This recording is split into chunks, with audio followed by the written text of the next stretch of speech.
Një rast tronditës ka dalë në dritë në Milano, ku gastroenterologu dhe një herësh kryebashkiaku i Rivolta da Ada Cremona, Giovanni Zgroi, 70 vjeç, është vendosur në arrest shtëpiak me akuzën e dhunës seksuale të rënduar ndaj 4 pacienteve.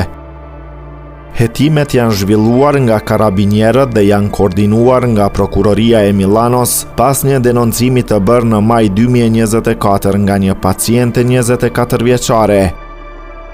Gjatë hetimeve përmes përgjimeve telefonike, analizave mjekoligjore dhe kërkimeve të tjera, janë identifikuar edhe 3 viktima të tjera të moshave 34, 36 dhe 43 vjeç.